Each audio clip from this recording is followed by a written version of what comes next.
Near-death experiences tend to happen when brain activity should be shutting down, not ramping up.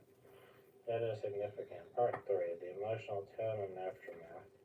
This is one of the clearest distinctions. Near-death experiences typically bring profound peace, a sense of unconditional love, loss of fear of death, clarity, increased empathy, decreased materialism, the feeling of purpose, spiritual awakening, long-term positive change. Hallucinations typically bring confusion, fear of panic, disorientation, disturbing imagery, paranoia, emotional instability.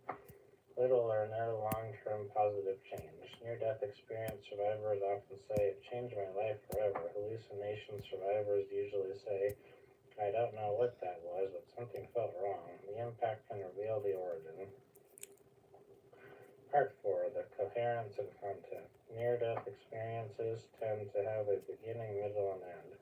Like a meaningful story, they are organized, symbolic, and consistent. People often report meeting guides, life review, luminous landscapes, purposeful messages. Hallucinations, in contrast, are often fragmented, chaotic, nonsensical, erratic in imagery, disconnected from personal meaning. Near-death experiences resemble a profound narrative. Hallucinations resemble a dream that is slipping away. Part 5, perception and memory quality. Near-death experience memories tend to be incredibly vivid, emotionally powerful, remembered for decades, resistant to fading. Hallucinations tend to be distorted, incomplete, quickly forgotten, inconsistent over time. Some neuroscientists say near-death experience memories resemble real-life memories, not dream memories. This is an important difference. Part 6, information and insight. One of the most debated distinctions is this: did the person know something they could not possibly have known?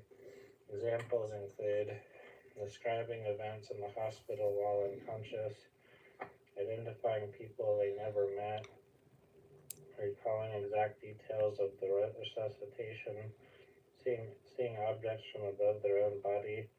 These are known as veridical perceptions, and while rare, they are documented. Hallucinations almost never produce accurate external knowledge. The experience contains verifiable information and lean toward near-death experience, not hallucination. Part 7, psychological and spiritual integration. Near-death experience survivors usually experience long-term outcomes such as increased compassion, reduced depression, reduced fear of death, desire to serve others, more life, re-evaluation, heightened spirituality, improved relationships. Hallucinations rarely produce such stable, positive transformation. An experience becomes a cornerstone of someone's life in a grounded, healthy way. That's a sign of meaningful spiritual impact, not pathology. Part 8, cultural and personal fit. Near-death experiences often match the person's culture or belief system. Christians may see Jesus, Muslims may see light or angels, atheists may feel overwhelming love, children may see deceased pets or relatives. Hallucinations are often bizarre, frightening, completely out of sync with personal beliefs. A peaceful experience that fits someone's worldview leans towards near-death experience.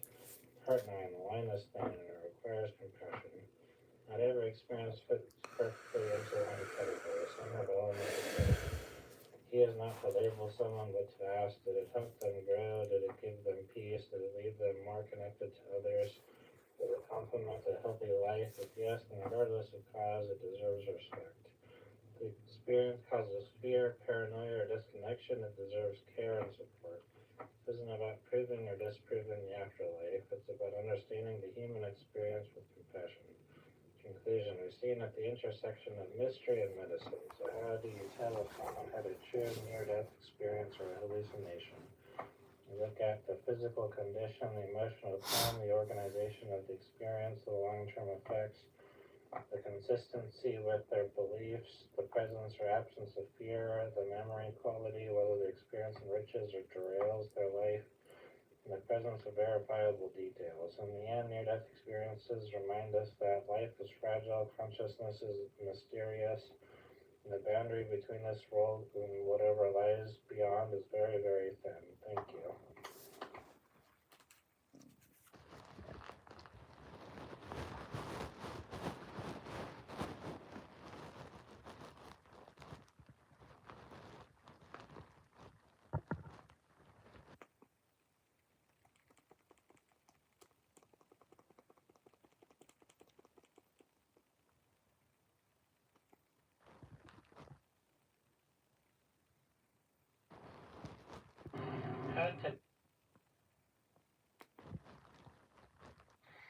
How do you tell if someone is hearing ghosts or experiencing schizophrenia? Ladies and gentlemen, today I want to talk about a question that many people are afraid to ask out loud. Countless families struggle with privately. How do you tell if someone believes they're hearing ghosts or if they might be experiencing symptoms of schizophrenia or another mental health condition? It's a sensitive topic, one that sits at the crossroads of the supernatural, the psychological, and the deeply personal. The truth is, people often feel caught between two worlds, the world of spirituality and the world of mental health. Let's explore this with compassion, clarity, and humility. Humans have always heard voices.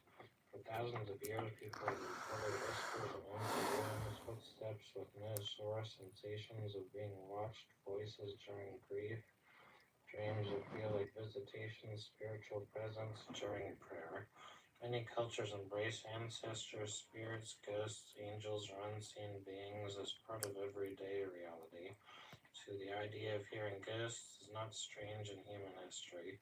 In fact, it's extremely common, but at the same time, hallucinations can also occur in schizophrenia, bipolar disorder, severe depression, trauma and PTSD, dissociation, sleep deprivation, substance use, extreme stress. So how do we tell the difference? The answer is not simple, but there are patterns that help us understand a person's experience. Part 2. The nature of the experience matters. Someone believes they are hearing a ghost or spirit, we must look at how they describe the experience. Is the experience comforting or terrifying? Ghost experiences, in the cultural sense, are often subtle, fleeting, symbolic, tied to memories or grief. The hallucinations related to schizophrenia often feel commanding, threatening, overwhelming, constant. Fear is not proof of mental illness, but the intensity of that fear might give clues. Is a person in control of their interpretation? Someone who believes they heard a spirit usually can talk about it calmly, considers multiple explanations, tests their experience against reality, acknowledges uncertainty. Someone experiencing psychosis tends to become rigid, reject all alternative explanations,